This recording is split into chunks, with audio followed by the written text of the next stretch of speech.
"Please stop interfering in our family, Evelyn," my daughter-in-law said as she lifted her wine glass with a smile sharp enough to cut crystal. "You make everything harder."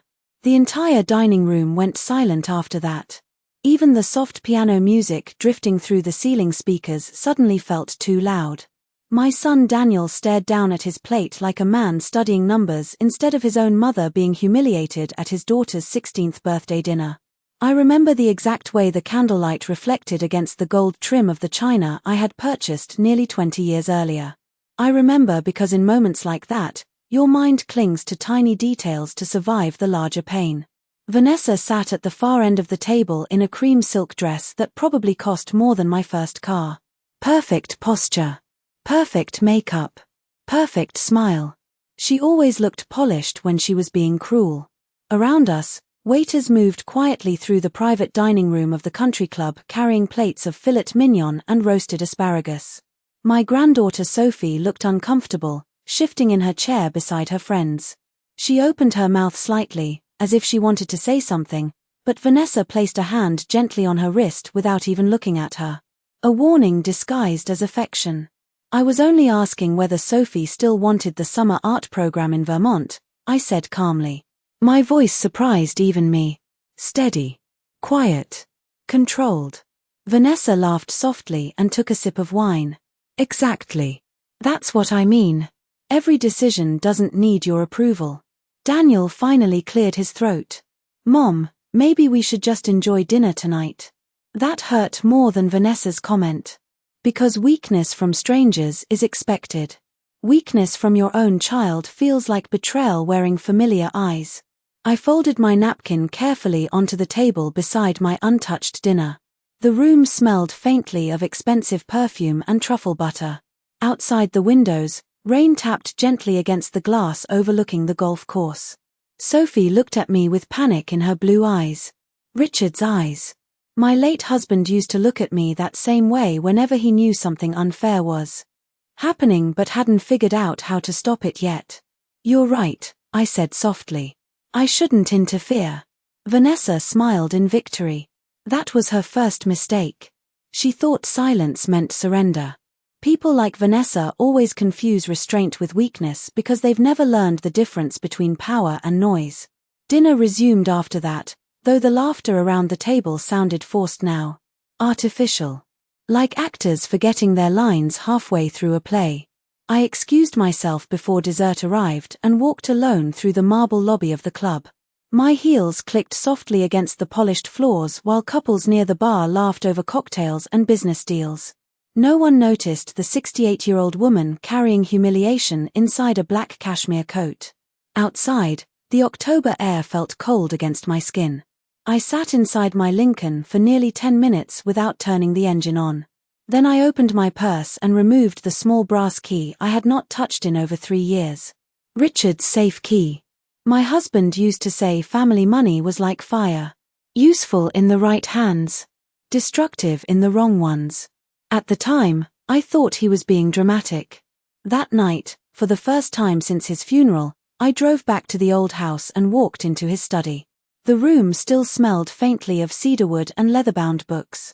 I crossed the dark office slowly and knelt beside the painting hanging behind his desk. My hands did not shake as I unlocked the wall safe. Inside sat a thick blue binder stamped with 2 words in silver lettering. Carter Family Trust.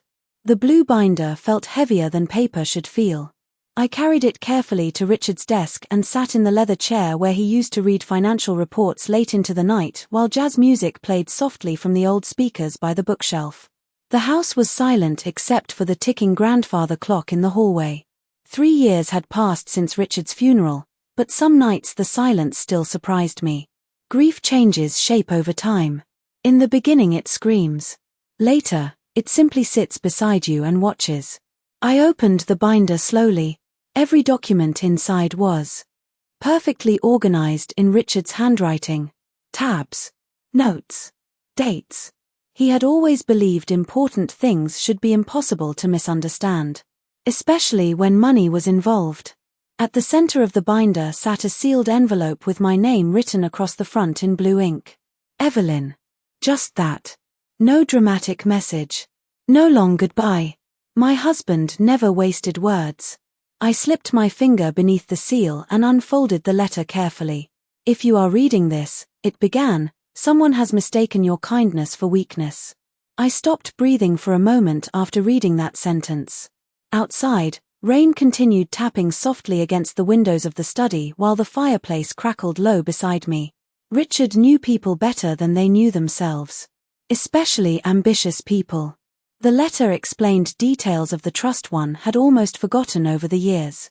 After Richard died, I let Daniel take a larger role managing family finances because I believed it would help him feel confident stepping into his father's place. Vanessa encouraged it constantly. She used phrases like modernizing the family structure and streamlining legacy management. At the time, I thought she was simply eager to help. Looking back, I realized she had been slowly removing me from every important decision, one polite conversation at a time. Richard's letter mentioned a protection clause buried deep within the trust agreement.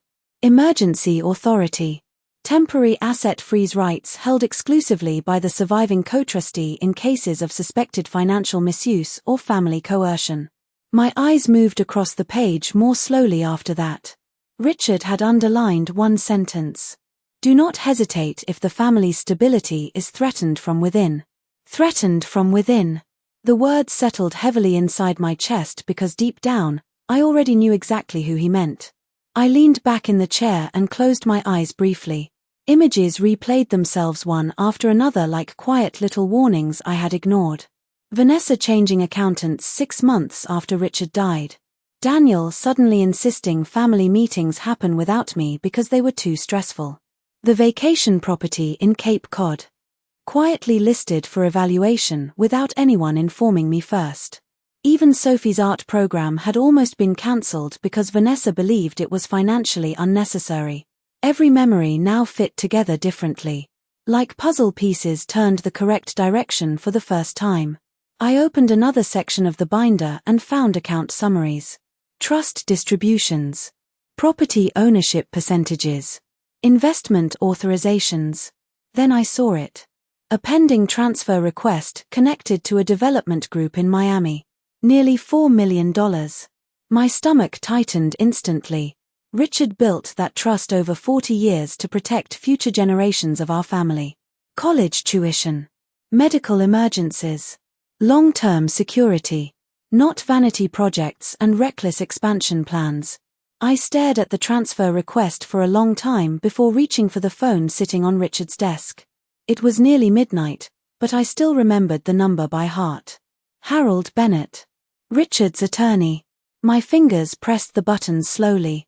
The line rang twice before his tired voice answered. Evelyn, he said carefully. I was wondering how long it would take before you finally opened that binder. Harold Bennett sounded more awake after I mentioned the Miami transfer request.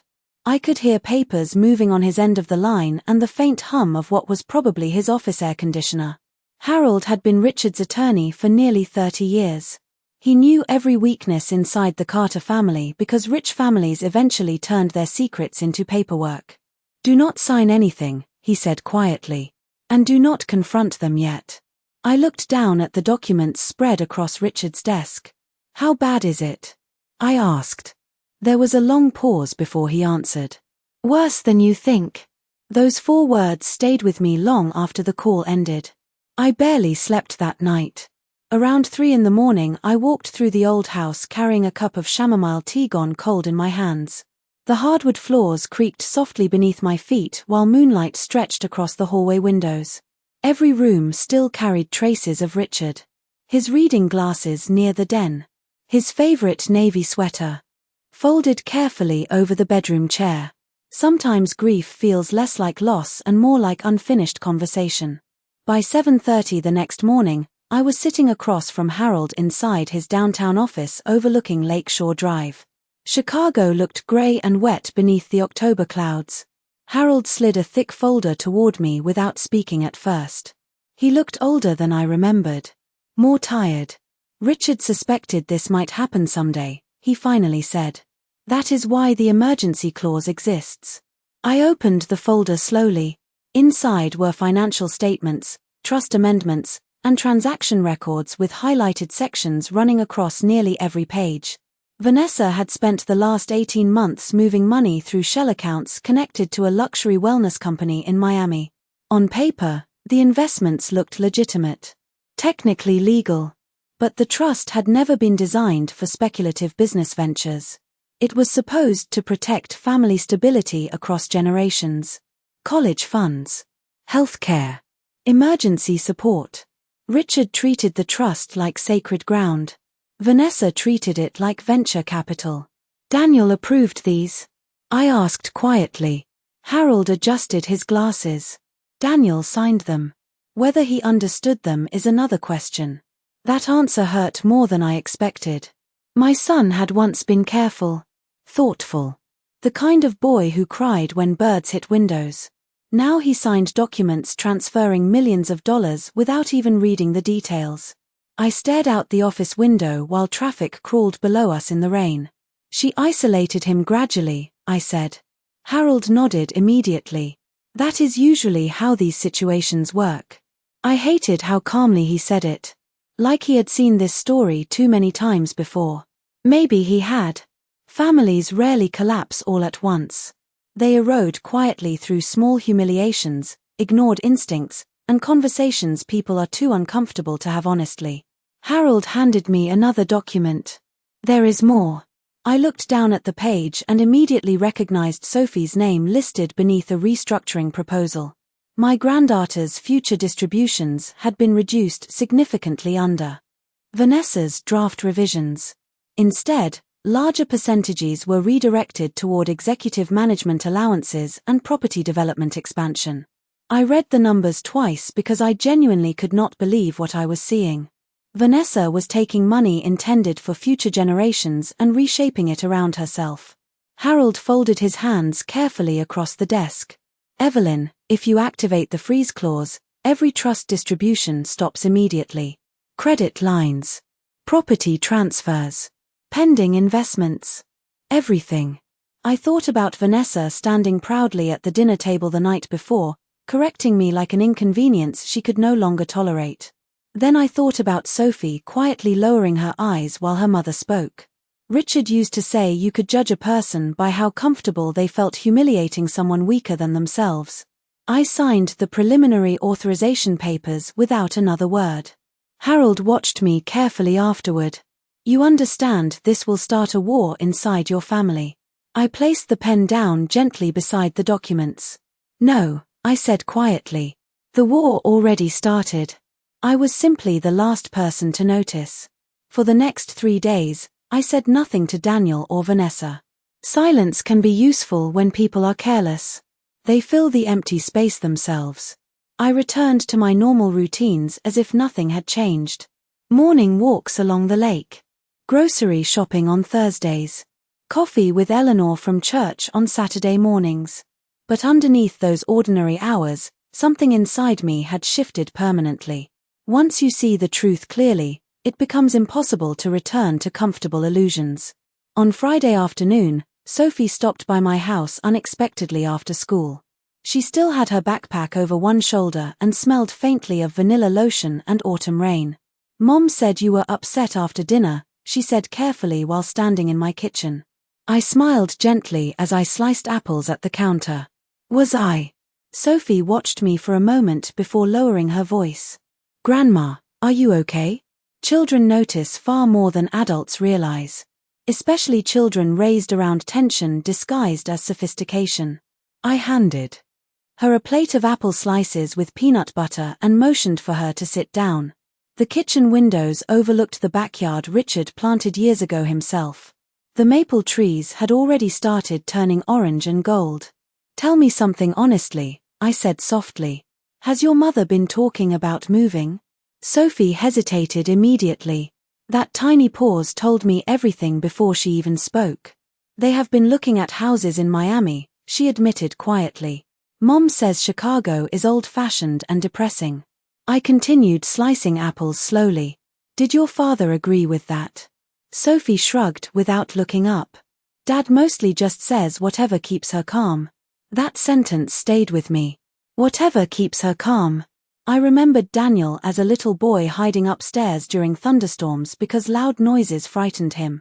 Richard used to kneel beside his bed and explain that avoiding storms never stopped them from existing. Somehow my son had grown into a man who built his entire life around avoiding conflict. Sophie glanced toward the hallway before speaking again. "Grandma, I heard Mom talking about you last week." Her voice became quieter after that. "She called you the old obstacle." The knife stopped moving in my hand. Not dramatically, just still. Sophie looked nervous immediately. "I probably should not have said that." "No," I replied calmly. "I am glad you did." Outside, wind carried leaves across the patio stones while the old wind chime near the porch rattled softly. The entire kitchen suddenly felt colder despite the oven warming behind me. The old obstacle. Not mother. Not grandmother. Not family. An obstacle. Something standing between Vanessa and whatever future she believed she deserved. Sophie picked nervously at the sleeve of her sweater. She also said once the Miami project launches, things will finally belong to people who understand growth. I almost smiled at that. Vanessa always wrapped greed in corporate language because it sounded cleaner that way. Growth. Modernization. Opportunity. Words wealthy people use when they no longer want to admit they are simply hungry for more.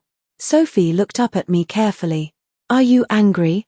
I thought about the question honestly before answering. "No," I said after a moment. "Anger is loud. This feels quieter than that." She frowned slightly, trying to understand. At 16, she still believed pain always looked emotional. Sometimes it looks organized instead. After she left, I walked slowly into Richard's study and opened the blue trust binder again. This time I noticed something I had missed before. A secondary authorization page attached beneath the emergency freeze clause. Any co-trustee attempting unauthorized restructuring during an active investigation could immediately lose administrative access to all family accounts. My eyes moved slowly across the paragraph twice. Then I looked at the clock on the wall. 7:14 in the evening. Across the city, Vanessa was probably planning another fundraiser or luxury event while believing the future already belonged to her. I reached for the phone and dialed Harold Bennett's direct office line. Harold answered before the second ring. "I was expecting your call," he said quietly. I stood beside the study window staring out into the dark backyard while Sophie's words repeated themselves in my mind. The old obstacle. Strange how a single sentence can suddenly explain years of discomfort you tried to dismiss as misunderstanding. "There is another clause attached to the freeze authority," I told him. "Administrative removal during active investigation." Harold exhaled slowly. "Yes," he said. Richard insisted on adding that himself after the Jensen case. I frowned slightly.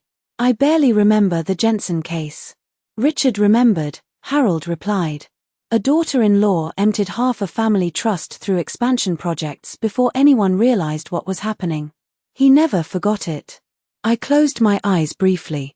Richard always watched people more carefully than I did.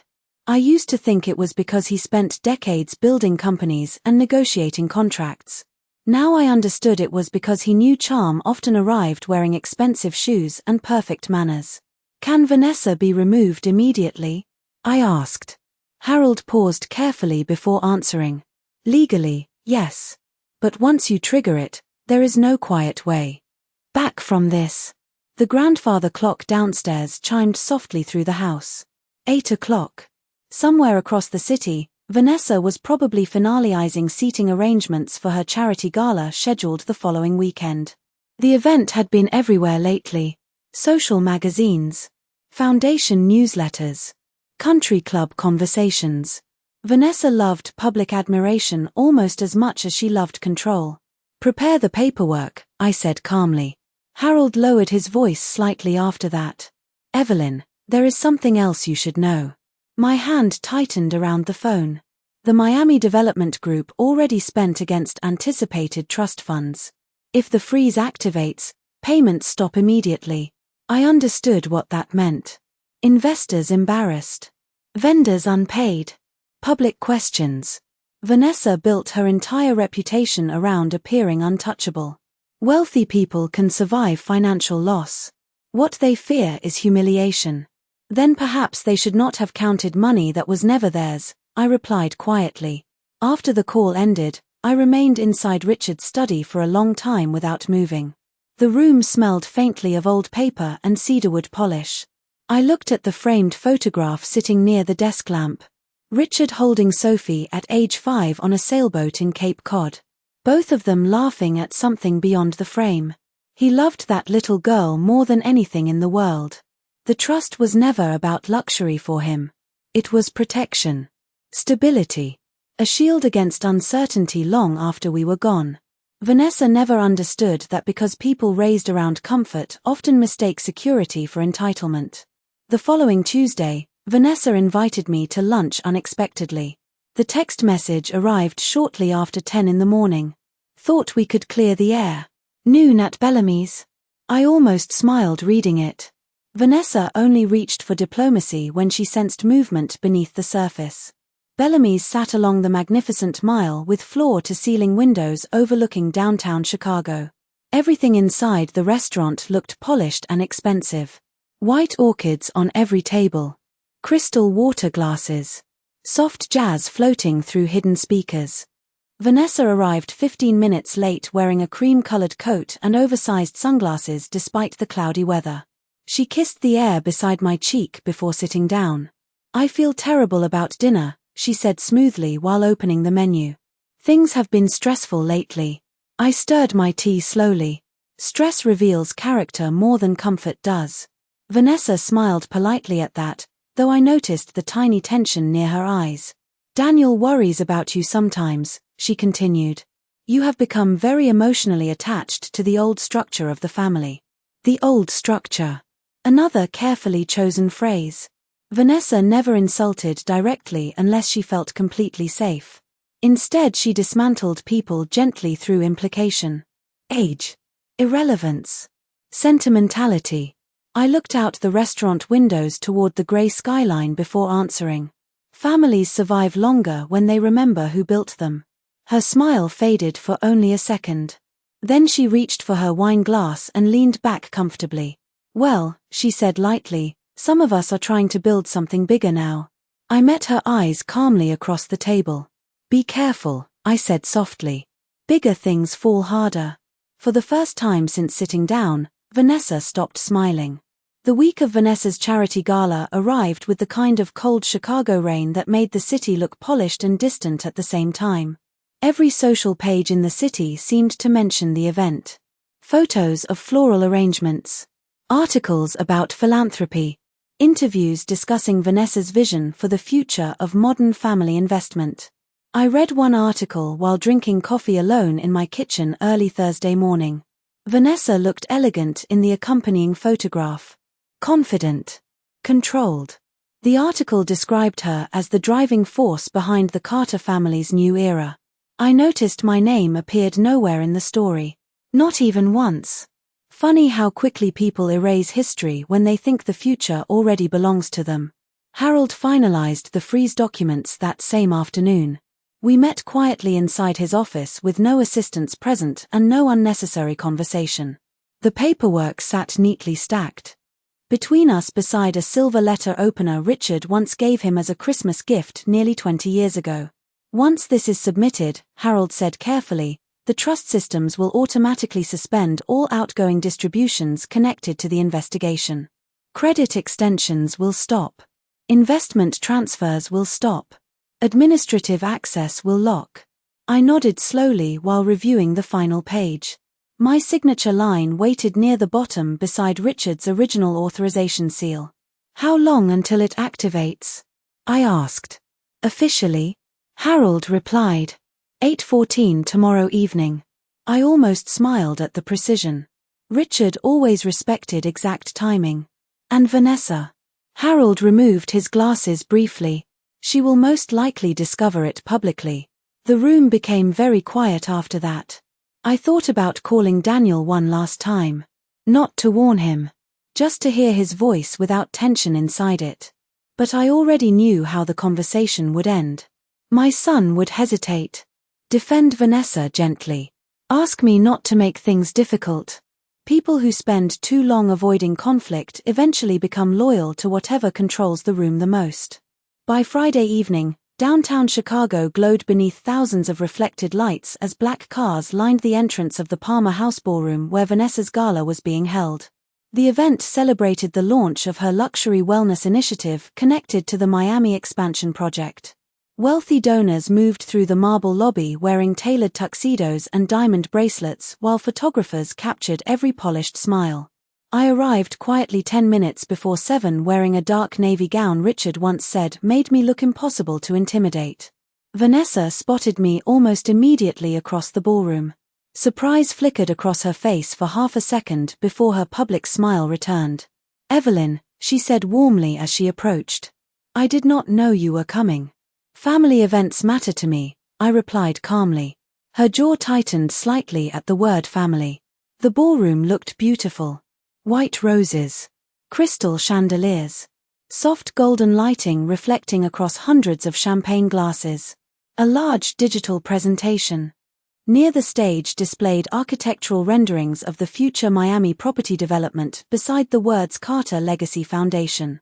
Vanessa truly believed she had already rewritten the family story around herself.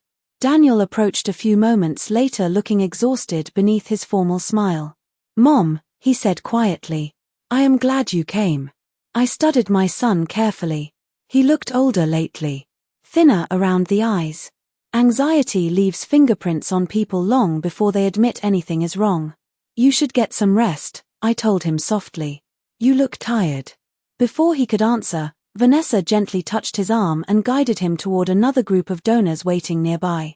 Always redirecting. Always controlling movement without appearing controlling. I watched them disappear into the crowd while a string quartet played softly near the ballroom entrance. At exactly 8:13, Vanessa stepped onto the stage holding a microphone while guests settled into their seats for the main presentation.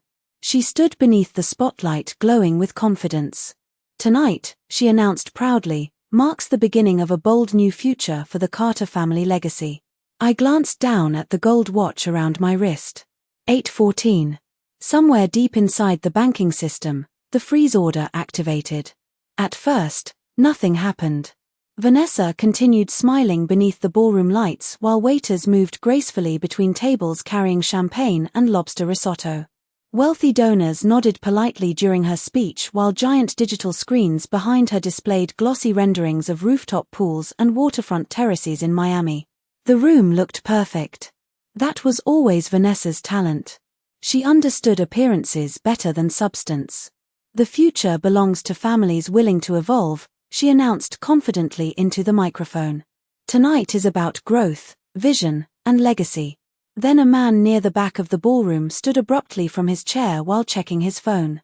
His expression changed instantly. Confused first. Then alarmed. Another guest reached for her own phone moments later. Quiet murmurs started spreading across the room in small waves like wind moving through tall grass. Vanessa paused mid-sentence for only a second before forcing another polished smile. "Technical difficulties," she joked lightly. Apparently, even luxury events cannot escape modern technology. A few people laughed politely, but not many. Across the ballroom, one of the event coordinators hurried quickly toward the stage, whispering something urgently into Daniel's ear. I watched my son's face lose color almost immediately. He grabbed the coordinator's phone and stared at the screen longer than necessary. Vanessa noticed the change in his expression and tightened her grip around the microphone. "Daniel," she called softly from the stage. He looked up at her without answering. That silence frightened her more than words ever could. A second later, another coordinator rushed toward the ballroom entrance arguing quietly with two vendors dressed in black catering uniforms. One of them kept repeating the same sentence. "We need payment authorization before continuing service." Vanessa stepped away from the podium now, still smiling but moving faster than before. "Excuse me one moment," she told the audience. The room no longer felt elegant. It felt unstable. Like glass beginning to crack beneath invisible pressure. Guests lowered their voices while checking phones and exchanging uncertain looks across candlelit tables. Near the center of the ballroom, a donor loudly complained that his pledged investment transfer had been rejected by the trust account administrator. Another woman whispered that the Carter Foundation banking channels appeared temporarily suspended. Vanessa crossed the room quickly toward Daniel. I could not hear her first words, but I saw panic enter her face for the first time since I had known her. Real panic. Not irritation. Not anger. Fear. Daniel handed her the phone silently. Vanessa stared at the screen, blinking rapidly while color drained from her face beneath the ballroom lights. Then she looked around the room and spotted me sitting quietly near the back table beside the windows. For a brief moment, everything around us disappeared. The music. The guests. The noise. There was only recognition in her eyes. Recognition. That I was no longer standing where she left me. She walked toward me immediately, heels striking sharply across the marble floor. "What did you do?" she demanded in a tight whisper once she reached my table. Her voice shook despite how hard she tried controlling it. I folded my hands calmly in my lap. "I attended your event," I replied softly. "Do not play games with me right now," she hissed. "The trust accounts are frozen."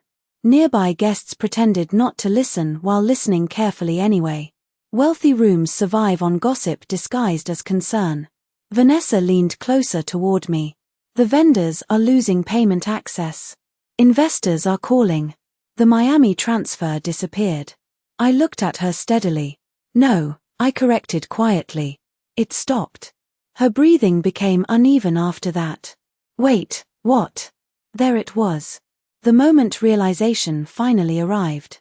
Not dramatic. Not explosive. Just absolute. Vanessa glanced around the ballroom as if the room itself had betrayed her. Daniel approached slowly beside her looking pale and exhausted.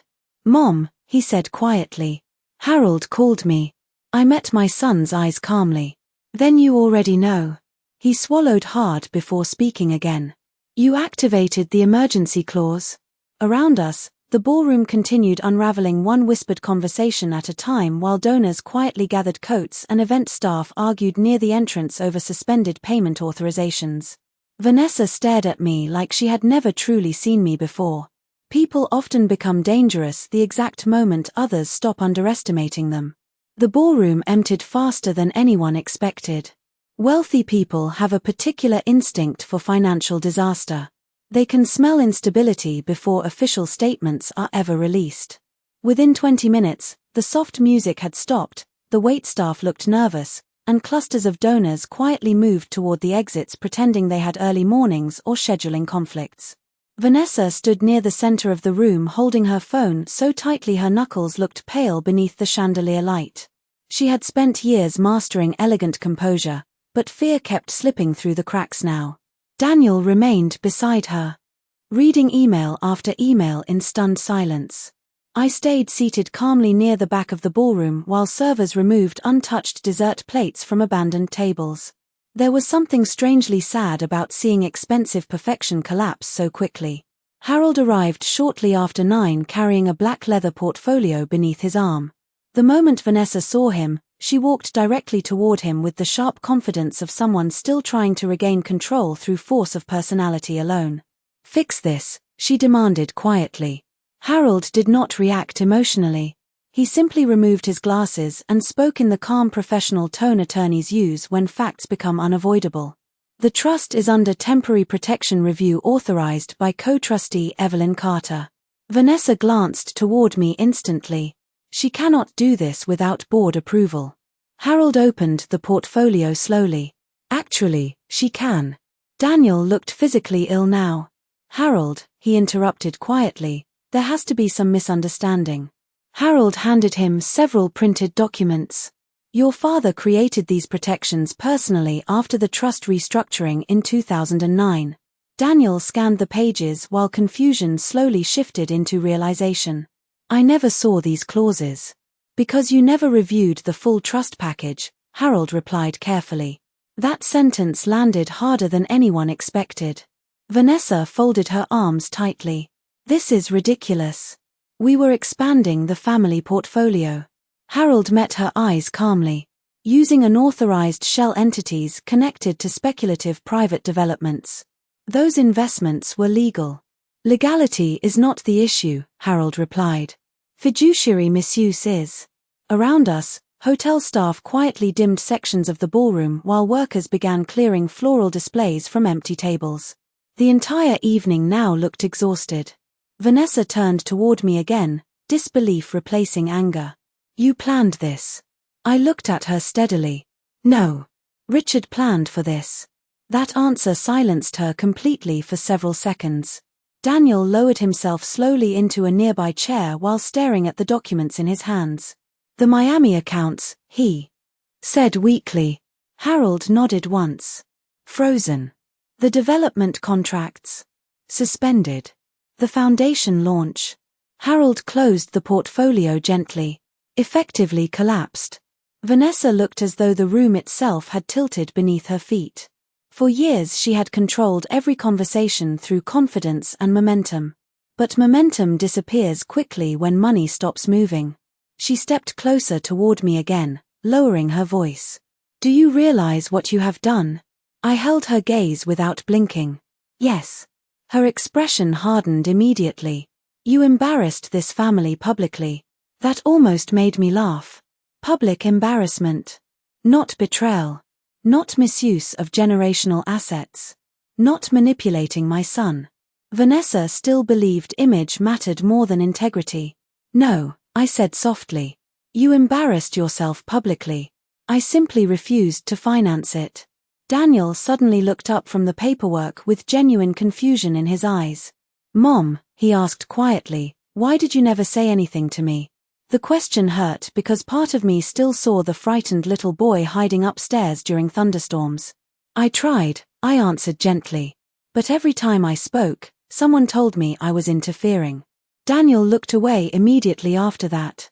Across the ballroom entrance, Sophie stood silently beside her coat looking frightened and overwhelmed by everything happening around her. When our eyes met, she walked slowly toward me instead of toward her parents. Vanessa noticed that too. Sometimes consequences arrive quietly, not through courts or contracts, through the simple realization that people are beginning to see you clearly for the first time. Harold checked his watch before speaking again. There will be a formal family review meeting Monday morning. Full financial disclosure will be required from all parties involved. Vanessa looked pale beneath the ballroom lights now. And if I refuse? Harold slid one final document from the portfolio. Then administrative removal becomes permanent. 3 months later, the Carter family looked very different from the version Vanessa once displayed in glossy magazine interviews. Chicago had moved into early winter by then. Bare. Tree branches lined the streets outside my kitchen windows while soft snow collected along the garden stones Richard installed years ago by hand. The house felt quieter now, but not lonely anymore. There is a difference between solitude and tension. One drains you. The other lets you breathe again. The formal trust review meeting back in October lasted nearly 6 hours. Auditors uncovered unauthorized transfers, concealed investment partnerships, and financial restructuring attempts that violated multiple trust conditions. Nothing criminal. Just reckless. Arrogant. Entitled. Vanessa lost administrative access permanently 2 weeks later by unanimous board decision. Several development partners withdrew from the Miami project immediately after the freeze became public knowledge. Without trust backing, the entire expansion collapsed faster than anyone expected. Wealth built on borrowed authority rarely survives exposure. Daniel moved out of the downtown penthouse shortly before Thanksgiving. He rented a smaller apartment near Lincoln Park and started attending financial oversight sessions personally instead of signing whatever appeared in front of him. The first few conversations between us felt awkward and fragile, like strangers trying to remember an old language they once spoke fluently. Grief and manipulation had changed him slowly over the years, but beneath all of it, I could still recognize my son trying to find his way back to himself. One Sunday afternoon in November, he sat quietly across from me at the kitchen table while snow drifted outside. I should have listened to you, he admitted finally. I stirred cream into my coffee without answering immediately. You should have listened to yourself, I said softly. You stopped doing that long before you stopped listening to me.